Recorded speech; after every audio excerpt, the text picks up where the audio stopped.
Today I'm down in the windswept desert of Southern California driving the all-new 2022 Chevy Silverado ZR2. This is the most off-road focused Silverado that GM has ever produced straight from the factory. You could consider this a competitor to the TRX and the Raptor, but the formula that GM used to make the ZR2 is a little bit different than what's going on in the Ford or in the Ram. You'll notice right up front that we don't have the same kind of body flares, the same kind of wide body construction that we find in those models. That's going to make this an awful lot easier to park in suburban situations. So if you're looking for a more off-road focused pickup truck that can still do double duty as a daily commuter, I would put this at the top of your shopping list. Now don't get me wrong, the wide body design of the Raptor and the TRX is totally cool. It's just a little bit less practical when you need to daily commute your vehicle, park in an average suburban parking spot, say at the office or at the mall, and then need to try and put it in your garage perhaps in suburban America. This is going to be a lot easier to park because of the lack of that wide body design, but it still has an aggressive look up front. For 2022, the entire Silverado lineup has received a little bit of an exterior refresh, and most of the lineup has received a pretty significant interior refresh. In many ways, you can think of the ZR2 as the off-road version of the High Country because the feature set on the inside and on the outside is somewhat similar to that High Country, but obviously we have a more rugged look up front. Instead of the chrome bars that we find in the High Country, we find these sort of blacked out chrome sections right here.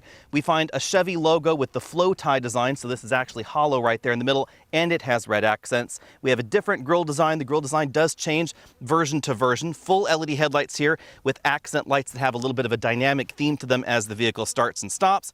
We also have some accent lights right here on each side, on the inboard side of those headlamps, fog lights down below, red recovery hooks, and extra skid plates right down there at the bottom. As you'd expect in a pickup truck with an off-road mission, we have metal bumpers up front, so the outboard section, the inboard section, those are all metal right there. And these outer portions are removable just like we find in a Wrangler or in a Bronco. They also have a little bit of a cutout right here, very much like those other off-road SUVs for the same sort of reason. This helps improve clearance so you can get up on that rock with the tire right there. And there's, interestingly, a little bit of a plastic section on the inside of that metal part that can be replaced separately in case that gets scuffed up. In addition to the different front-end treatment, the ZR2 is identifiable by the badging on the quarter panels and this hood bulge right here in black. Although it's not a functional hood bulge because the 6.2-liter V8 actually sits quite low in the engine compartment. At least for the moment, the ZR2 comes only in the most common format for the Silverado, the 147.5-inch wheelbase and the biggest cab available. Obviously, there are a ton of off-road improvements for the ZR2. Things start out with a wheel and tire upgrade. You can fit 35s in these wheel wells, according to Chevy. So if you do want to upgrade even further aftermarket, you can do that. These are Goodyear Wrangler Territory MT tires in this one, so they're a decent balance between on-road driving performance and off-road capability. Obviously, we have major suspension upgrades under there for both the front and the rear. Improved ground clearance, 11.2 inches in this model. You'll notice we have a rock rail here. That's an accessory that is available from the dealer. This one also has a dealer installed optional sport exhaust, but other than that, pretty much everything that you're going to see in this video is standard on the ZR2. General changes out back for 2022 are pretty subtle, but when we're specifically talking about the ZR2, the big change is going to be the bumper. We no longer have the integrated dual exhaust tips. This is still a metal bumper, just as you'd expect. Instead of integrated tips, they're tucked up right under the bumper, but there are still two of them, one on each side. That's going to make repair a little bit less expensive if you do happen to crush your rear bumper here because you don't have those exhaust tips in there, and it improves the clearance angle right in the back. We still have well-integrated parking sensors back here, obviously that hitch receiver right there in the middle, and then over there to the left of the license plate, you can see that we have the camera inputs for the invisible trailer system and the trailer monitoring system, which is available on all versions of the Silverado. One factory option that this particular ZR2 does not have, but I would highly recommend, is the Multi-Pro tailgate. That used to be a feature exclusive to GMC, but now the Silverado gets it, only you should know that they're not calling it a Multi-Pro tailgate. Chevy has their own name for it, but I kind of like the Multi-Pro name just a little bit better. You will now be able to get that on every trim of Silverado for 2022. You don't have to get the trick flipping and folding tailgate to get a cool feature, however. We do have a power tailgate back here, and when it power opens, you can see we have a ZR2 logo right there at the front of the cargo area. You can press a button here to close the tailgate, or you can use the remote, or you can use a button on the inside. The standard 6.2-liter naturally aspirated V8 engine produces 420 horsepower and 460 pound-feet of torque. It's mated to a standard 10-speed automatic transmission, and the front and rear lockers are both standard. You don't have to choose a separate option for that. When it comes to fuel economy, this does get a few MPGs. 15 MPG combined is the EPA rating for this model. Hopefully at some point Chevy decides to offer their excellent 3-liter inline-6 turbo diesel under this hood. I think it would be a really great pairing to the off-road abilities of the ZR2. It has the same torque that we find in the 6.2-liter V8, 460 pound-feet. It delivers 277 horsepower, which is still reasonable, and it gets significantly better fuel economy than this. It's also the only turbo diesel available in the half-ton segment that was designed from the very beginning to be used in a pickup truck. So it actually has exhaust braking. If you plan on doing any sort of towing with a half-ton diesel, that's the diesel engine I would recommend, because it will actually be able to keep a 5,000 or 6,000 pound trailer under control speed-wise when going down some of the steepest slopes in America. Off-road suspension designs are often a lot of give and take, and usually what has to give is payload and towing ability. We certainly see that in the TRX and in the Raptor as well. But in the ZR2, I'll let you refer to the chart on the side of your screen. It maintains an awful lot of towing capability, but the specification that surprised me a little bit more is the payload capability. This particular model, as I am driving right now, without the multi-pro tailgate admittedly in the rear, comes in at 1,498 pounds of payload. That is significantly higher than the last TRX or the last Raptor that I drove. So if you're looking for over 1,000 pounds of payload ability and off-road capability, definitely keep the ZR2 in mind. As far as trim levels go, the ZR2 and the High Country are aligned with one another, so a lot of the interior features and functions that we find in the High Country are found here in the ZR2, including the power multi-way driver's seat with 2-position memory and easy access functionality over there on the door, 2-way adjustable lumbar support, and powered memory-linked tilt telescopic steering column. One thing that I do wish the ZR2 and the High Country got, however, was a 4-way adjustable lumbar support. That's something that we see in other GM vehicles, but for some reason, not the Silverado. As you'd expect out of a modern half-ton American truck, there is lots of room in the back seat. Looking up at the ceiling here, you can see we have a big dish out there for improved headroom for the rear seats. The rear seats do flip up right like that, so that way you can put some things right here as far as storage goes right behind the driver's seat. You can fit a 22-inch roller bag very easily back here. There's some additional storage right there in that little well right there under the seats. And then there's even additional storage space inside the rear seats. That's something that we've seen from GM for a while. Rear seat passengers get a fold-down armrest with 2 cup holders, a juice box holder in the middle, and then 2 additional cup holders in the center console. We also have heated rear seats, some USB charge-only ports, and air vents for the way back. Moving fully up front, we have sliding sun visors, the controls for this single-pane moonroof. It's a pretty typical size, just over the driver and front passengers' heads. The driver and front passenger get height-adjustable shoulder belts and 2-way adjustable front headrests. Feature-wise, the ZR2 is aligned with the High Country, but we have a different theme to this interior. The leather has a 2-tone theme going on, so we have a center sort of, I guess, cement gray color and then a darker charcoal on the outside. Some stitching contrasting right here, little yellow accents there, also on the headrest and over on the doors, but no wood trim like we find in the High Country model. Instead, we have more of a geometric texture going on for the trim on the doors and on the dashboard. Same sort of dual color setup that we see on the seats with lots of different textures going on. We have a soft touch insert right there with sort of a golf ball-like texture. Here's a closer view of that material on the driver's side. It's above and below that trim panel. This model has the Bose audio system, which is available in other trims of Silverado. There's also a large bottle holder down there in the door. The big change for 2022 is, of course, the dashboard design. We're going to take a look at this piece by piece, but I wanted to give you a little bit of an overview. This is a dramatic change versus what we saw in the pre-refresh Silverado. Over here on the passenger side, we still have the dual glove box setup. So this is a small glove box there. We then have a more traditional bin-style glove box below. Hard plastics down lower on the dashboard, but all soft touch materials on the upper section, including right up here just above the passenger airbag. So lots of soft touch materials there, contrasting stitching. Unlike the High Country, which gets a real wood panel here for the glove compartment, this has the same sort of textures that we find on the doors. There's a small storage cubby just above this large, over 13-inch LCD infotainment system. This is basically the same infotainment software that we find in the new Hummer EV with a few changes specifically for the Silverado. If you want to know more about this touchscreen infotainment system, there's going to be a separate video on the channel. You can also check out my video on the 2.7-liter turbo version, take a deeper dive on that model. We have lots of trailering functions in here. This is one of the best things about the Silverado is if you tow a lot, the features that we get in here are really great. Now, we have this GCW alert, but this is not the same thing that we find, for instance, in the F-150 with the onboard scales where it's using a load cell to actually tell you how much weight is in the truck.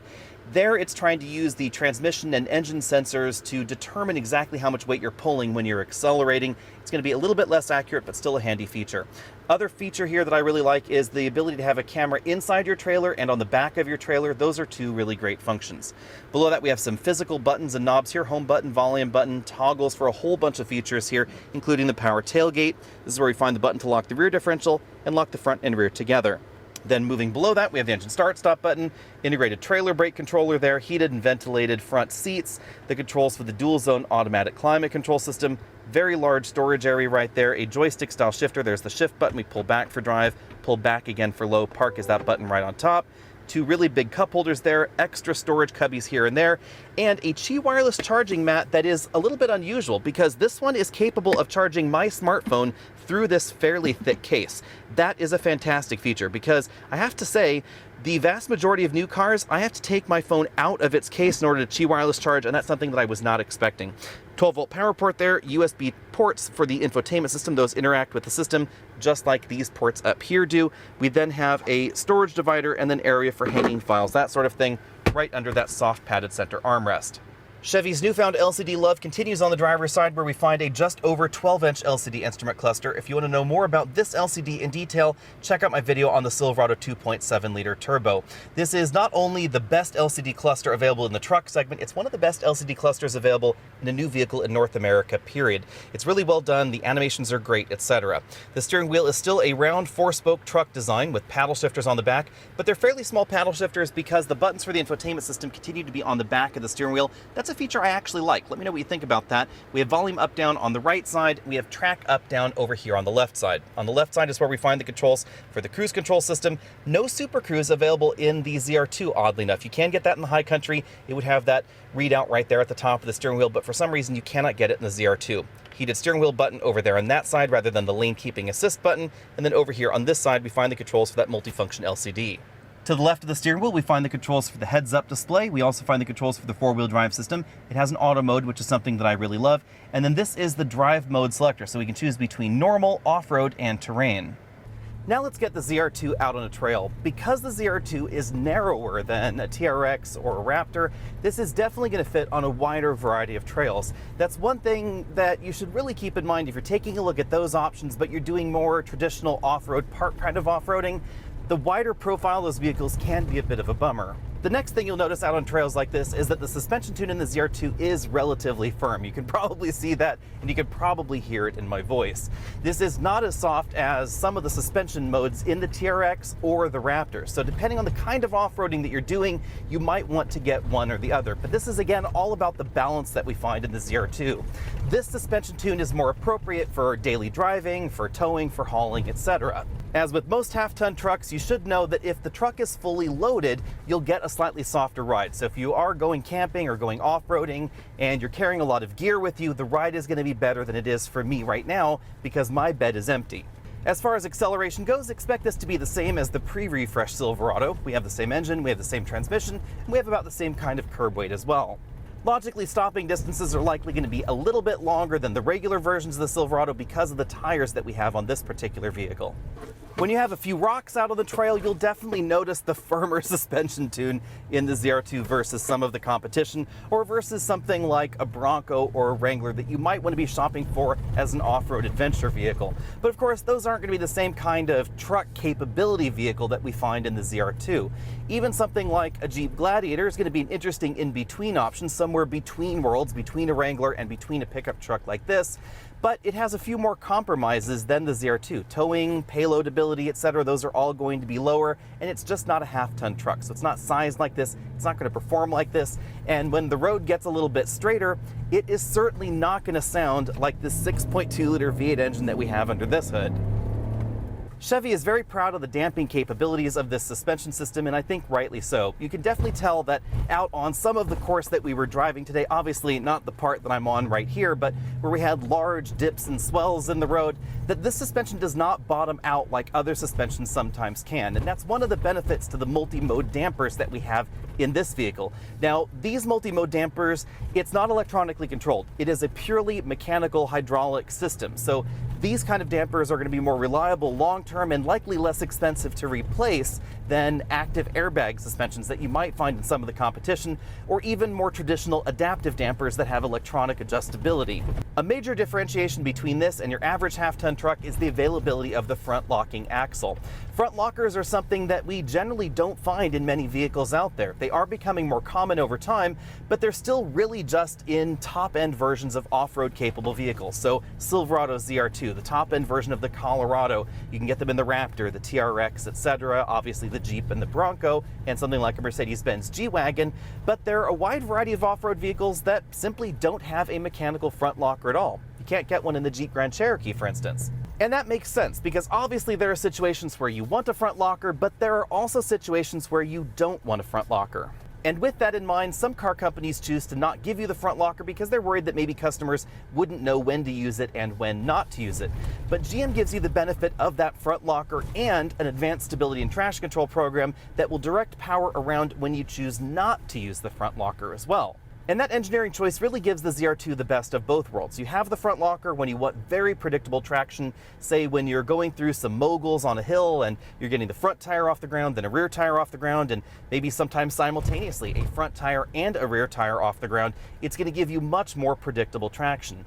If you're in a situation where both a rear tire and a front tire are off the ground and you had just a rear locker, then you would be depending on a single rear wheel to help power you up the wheel, or the traction control system across the front to help power across the open differential.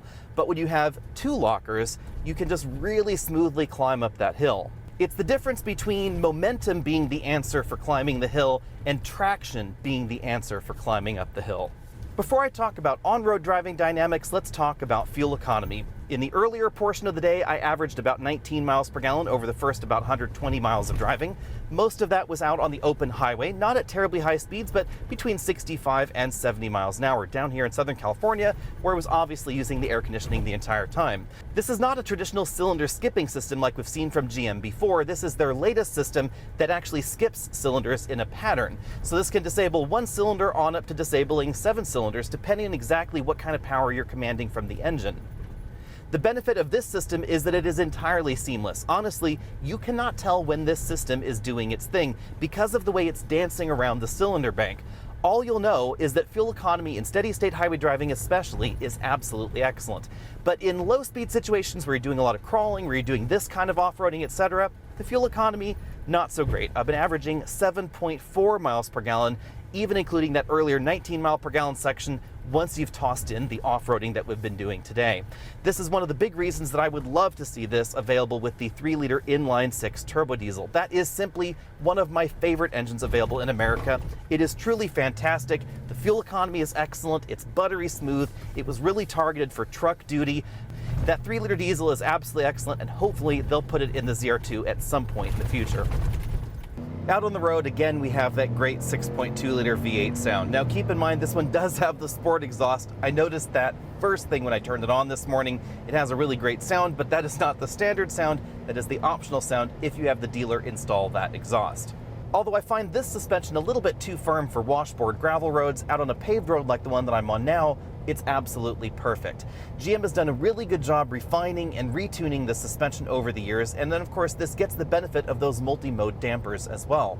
When this generation of the Silverado first launched, pre-refresh a few years ago, I found the suspension tune just a little bit harsh out on a wide variety of pavement surfaces, and GM has tinkered around the edges to really improve the suspension tune over time. This is still not going to be as soft, as comfortable for long highway journeys as something like a Ram pickup truck with the optional adaptive air suspension, but I think this is definitely among the better suspension tunes outside of that. As you might expect in a vehicle with an off-road mission, we do get a little bit more tip and dive, a little bit more body roll if you wiggle the steering wheel than you'd find in your average half-ton truck. But the changes for off-road ability also improve highway ride, which is a nice side effect. One downside pretty common to off-road vehicles is likely going to be cabin noise. Anytime you put grippy all-terrain tires that are knobblier on a car, you're going to get more road noise in the cabin, and we do see that in the ZR2. But thankfully this is a body-on-frame vehicle, so the difference is actually going to be less than you might experience in something like a Jeep Grand Cherokee that's a unibody vehicle, because they tend to transmit more noise into the cabin. As the name would imply, in a body-on-frame vehicle, we have a separate body and a separate frame. They are connected together, but they're connected together via isolators, so that does reduce the amount of vibration and the amount of noise that's transmitted from things like off-road tires. One last thing I should mention while we're out on the road is the auto mode in the four-wheel drive system, selectable to the left of the steering wheel. I love the fact that Chevy gives us one in this truck, because auto mode is the mode that you should be using when you're on pavement like this and you want improved traction, especially in wet weather, slushy weather, etc. Unless you really have very, very limited traction, you shouldn't be engaging traditional four-wheel drive modes. You definitely shouldn't be using the rear locker or the front locker.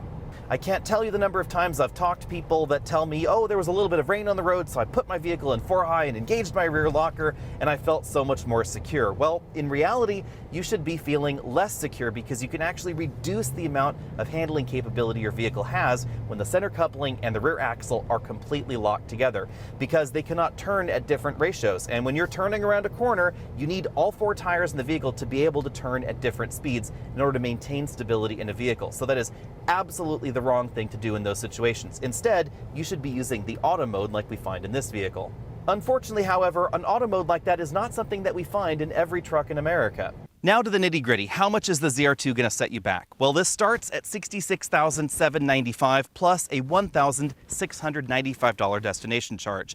This particular model does not have a window sticker with it. I suspect that with the dealer-installed accessories, the rock rails, the exhaust, etc., this one probably came in around $72,000. Hopefully I will have final pricing that will be on your screen by the time this video goes live. There are a few additional things that you can add on to your ZR2, so keep that in mind. It is possible to go a little bit higher than that. I would certainly select the option for the multi-flex tailgate. That is what they're calling the GMC Multi-Pro tailgate if it's on a Chevy. Now, as far as the competition goes, GM definitely throws a little bit of shade at Ford and Ram's direction with the ZR2. Obviously, this is not quite the same thing as a TRX and a Raptor, however, and that is exactly why, if I were personally shopping between these 3 options, I would probably pick the ZR2 over those options, even though they're all right in a similar price range. This is not quite as crazy as a TRX. It's not quite as crazy as a Raptor. It's certainly not going to be as crazy as the upcoming high-performance Raptor that we should be seeing pretty soon in the United States. And that is part of the reason, honestly, that I would pick the ZR2. Long-term maintenance costs on this are probably going to be lower. Repair costs also probably lower because of the greater level of commonality in terms of body components, etc., with the rest of the Silverado lineup. The 6.2-liter V8 is the same one that we find in the rest of the lineup, as is the 10-speed automatic transmission. They were definitely strong enough that they didn't have to do anything there to upgrade it for ZR2 duty. Obviously, there are going to be some ZR2 specific components up front. These are going to be probably a little bit more expensive if you do bash them up and need to replace them than the ones that we find on the high country, etc. But the rest of the ZR2 is just more daily driver practical. It's a more balanced machine. This is the kind of vehicle that could easily be used on your daily commute, whether you have to go to suburbia or urban America, then live back in the country. This is going to be an excellent fit. The suspension tune is also a little bit more daily driver appropriate. I do like the soft suspension tune that we find in the Raptor and in the TRX. They can be a little bit more comfortable depending on the road surface, but this one is going to be a better blend of on-road, off-road capability and towing and hauling capability. Those are another big reason to get this, again, over the competition, because GM retained a lot of that. And in that respect, this reminds me perhaps a little bit more of a beefed-up Ford Tremor than particularly a Raptor. And that's not necessarily a bad thing, because the vast majority of America is going to spend more time towing a trailer, hauling things around, driving on your daily commute, driving out in the country if you live in the country, or spending time on a farm or ranch than you might on a sand dune. Not that much of America lives near Baja, to be perfectly honest, so the recent crop of very Baja-focused trucks sometimes makes me scratch my head, because not all off-roading is that kind of off-roading, and the kind of off-roading that this vehicle was targeted for and designed for, as well as the daily driver livability it was designed for, makes more practical sense to me. Let me know what you think about that down there in the comment section below, and which of the 3 would you pick, because they can be right around the same price tag. If you're looking for about $72,000 to $74,000, would you get this? Would you get the Raptor? Would you get the TRX, and why? Let me know down there in the comment section below. And of course, find me over at facebook.com/AlexNautos, Twitter, all those other social places, and I'll see all of you next week.